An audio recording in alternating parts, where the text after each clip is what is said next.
天雷焚炎！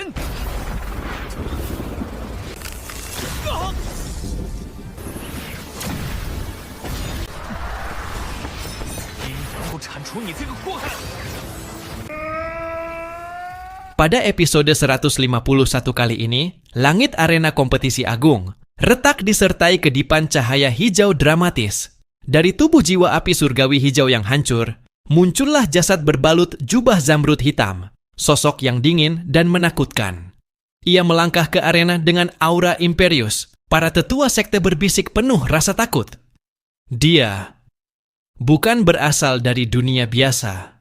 Siapakah dia sebenarnya? Bisik mereka. Di sisi lain, Su Beitian, meski telah terluka parah oleh racun dan sisi lain dari kekuatan api dan es, tetap berdiri. Napasnya berat, namun matanya menyala penuh tekad. Adalah bukan Zuran yang berdiri di hadapannya, melainkan pengendali asli dari tubuh surgawi itu. Saudara Kaisar yang diam-diam meracik ambisi, Adipati kedua. Su Beitian, suaranya dingin, memenuhi arena. Kau telah merepotkanku terlalu jauh. Kupikir ambisi yang mencuri api surgawi hijau milik alkemis hebat. Bukan dari tangan seorang pemula. Beitian mengangkat dagunya dengan pelan namun tegas. Aku bukan pemula. Aku adalah keturunan sang dewa alkimia. Dan aku tak gentar menghadapi yang tergelap sekalipun. Adipati kedua tersenyum sinis, lalu mengangkat tangan. Formasi naga api surgawi hijau menyala, membakar udara sekitarnya. Pilar-pilar arena bergetar, formasi pelindung sekte di tribun meradang.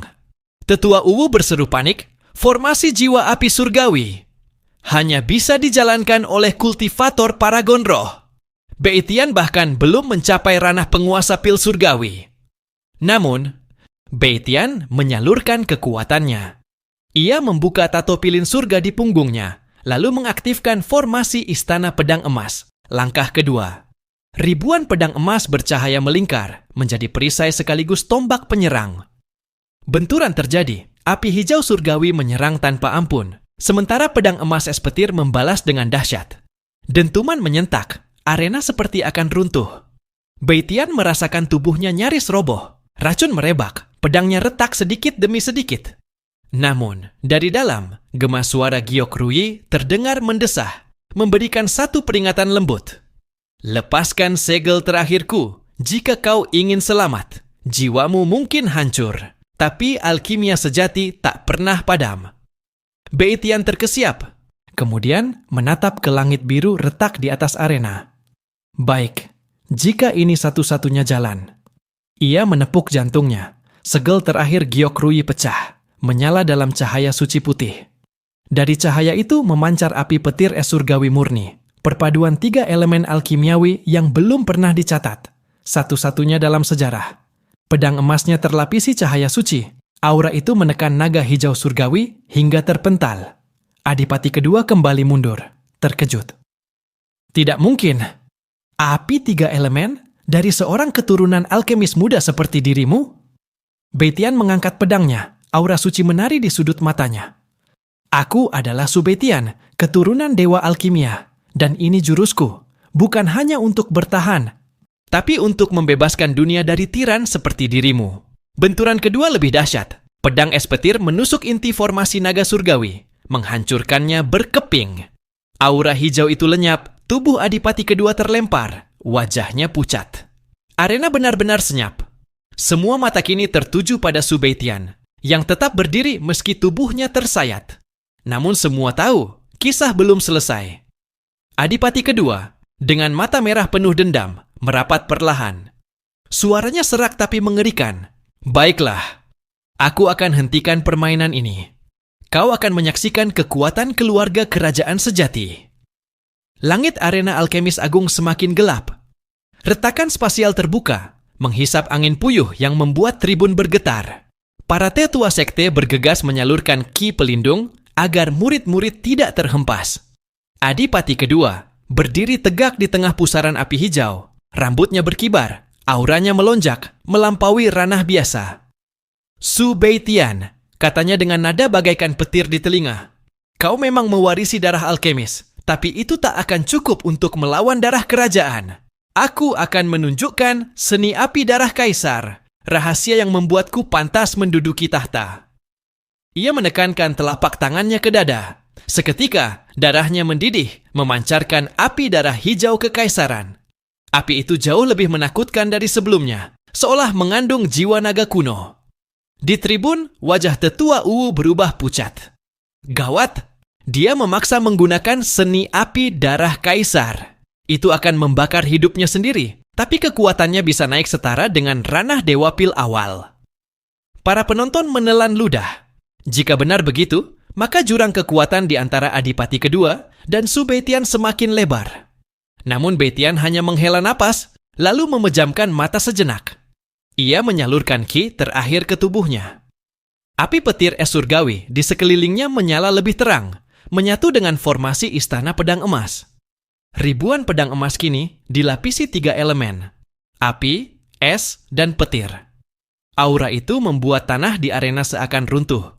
Bahkan beberapa tetua yang lebih lemah terpaksa mundur. Baiklah, bisik Beitian, suaranya tegas meski tubuhnya gemetar. Jika kau mempertaruhkan darahmu, aku pun akan mempertaruhkan jiwaku. Suara gemuruh terdengar dari giok Rui di lehernya, seolah mendukung keputusan sang pewaris sejati. Formasi pedang alkimia surga 3 elemen, langkah penentu. Pedang-pedang emas berapi es petir itu menyatu menjadi satu pedang raksasa, menjulang tinggi, menembus awan gelap. Adipati kedua meraung, tubuhnya diselimuti naga hijau darah kekaisaran. Mati kau, Su Beitian! Kedua serangan maha dahsyat itu bertabrakan. Pedang surga 3 elemen melawan naga hijau darah kaisar. Suara ledakan meledakkan langit, formasi arena pecah, bahkan ruang dimensi terbelah menampakkan kehampaan kosmos. Para penonton menutup mata, terhempas jauh oleh gelombang kui. Tidak ada seorang pun berani melihat langsung ke pusat tabrakan. Beberapa saat kemudian, cahaya perlahan mereda.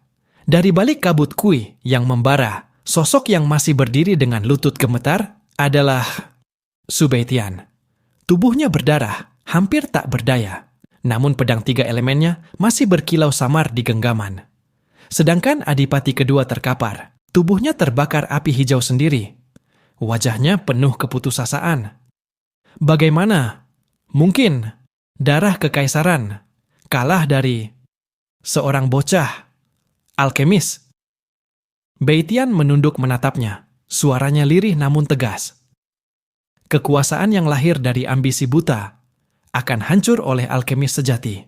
Karena inti alkimia bukanlah menguasai orang lain, melainkan menyempurnakan diri dan dunia. Api darah hijau yang melahap tubuh Adipati. Kedua akhirnya meledak.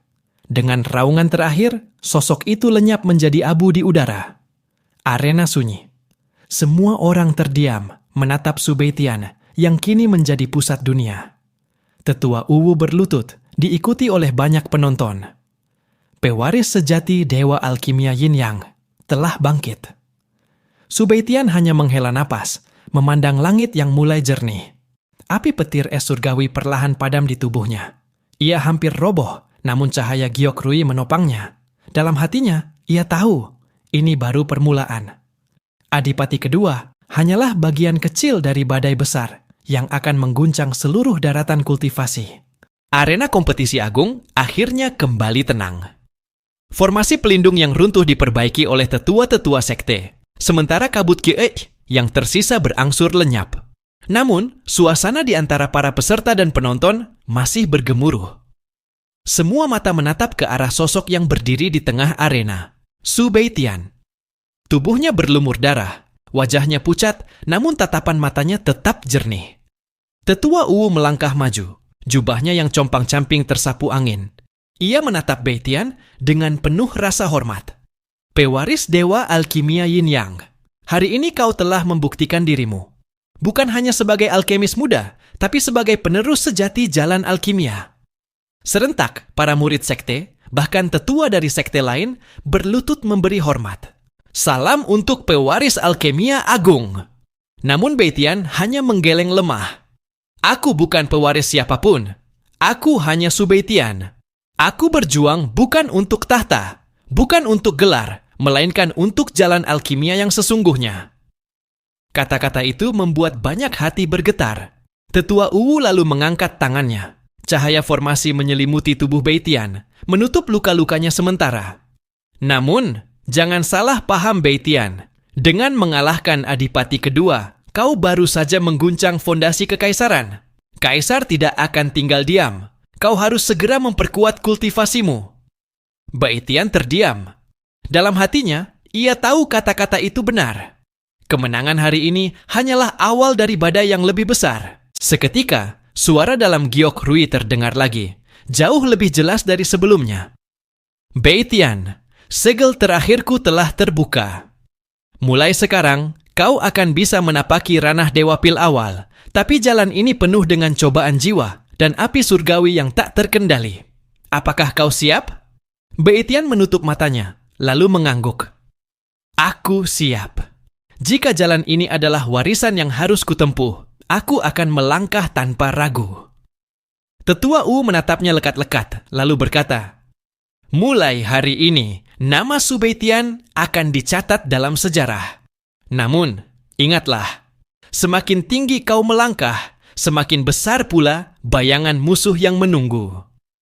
Seketika, kabar kemenangan Su Beitian menyebar ke seluruh daratan kultivasi.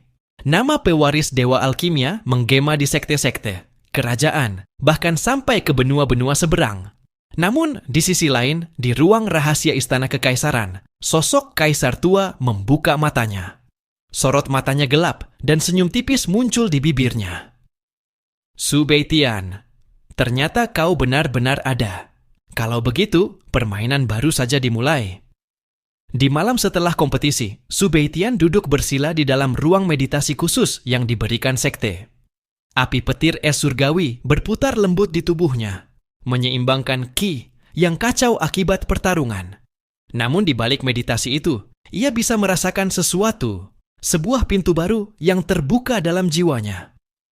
Ranah Dewa Pil awal, bisiknya lirih. Inilah langkah berikutku. Cahaya giok Rui menyala samar, meneguhkan jalan